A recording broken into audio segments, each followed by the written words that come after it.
Hello mga lods! Welcome back to my mini vlog. For today's video, maggagawa nga tayo ng tupig. Before that, Happy New Year everybody! So, samahan nyo ako gumawa tayo ng tupig. Filipino style. Ang mga Pilipino dyan, mga Ilocano. Shoutout sa mga Ilocano tulad ko. So, linilagyan natin ng brown sugar. And siyempre, meron tayong pampalasang niyog. O, hindi ko to nahiwa. Hiwain ko muna. So, everybody, shout out sa inyong lahat dyan. Happy New Year! So, meron nga tayong shredded coconut. It's a young coconut. And, lagyan natin ng glutinous rice flour, 2 cups. O, ayan mga lods. Gonna pour our coconut milk.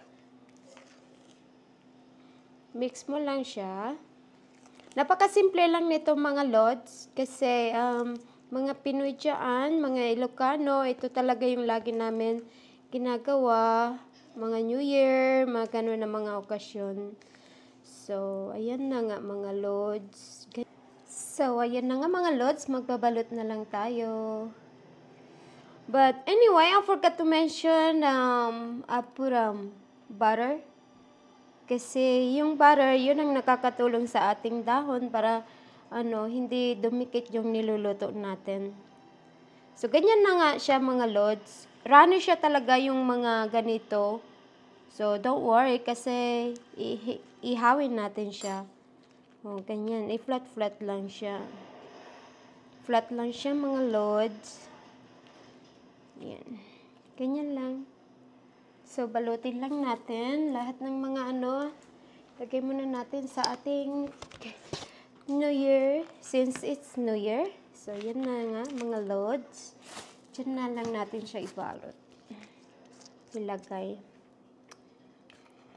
So, pagkatapos nga yan, mag-ano lang tayo. Ganyan lang. Napakasimple lang talaga yung ganito. Kung mag-alala sa mga rani-rani na ganyan siya talaga yung mga ganito tupig. Rani. Ayun na nga mga lods. So, i-flat lang natin. Ayun. Ganyan, napakasimple. Simple lang mga lods, hindi siya kahirapan na gawin. So, mga lods, since malamig sa labas, ihawin sana natin. Kasi, usually, iniihaw naman talaga siya nito. So, hindi pa ako nakapagluto dito. Ilagay ko sana sa oven. Okay naman sa oven, pero baguhin naman natin. O, diba? Ganyan muna ang pagluto natin mga lods. I-try natin kung ano naman ang resulta ng pagluluto dito. So, basta naman siya maihaw. So, ilagay lang natin siya in a low heat. Ayan ang mga lods.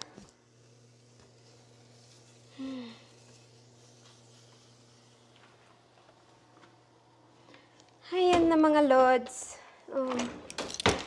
Bumagsak pa ang ating Osmo. Grabe naman. Kinabahan talaga ako mga lods. Pero, so far, okay pa. Oh my God. Wala na tayong pang vlog. Pag yan na sira, wag naman. Oh my God. Kinabahan talaga ako mga lods. So, hindi talaga siya pwede yung yung tripod ko. Kailangan heavy duty.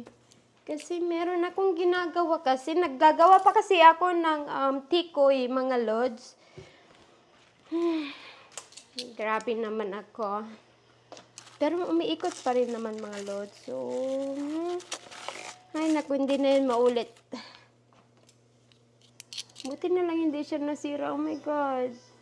Natakot talaga ako. So, ayan na nga mga lods yung ating ito. So, ganyan nga siya. Lutuin lang natin ng unti-unti. Matagal siya, pero okay na rin. Pagtiyagaan na lang natin. Meron akong mahabang pan, pero ito yung gagamitin natin, yung skillet, para naman, okay, ito yung skillet natin. So, hello mga lods. Ito na ang ating, ang sarap.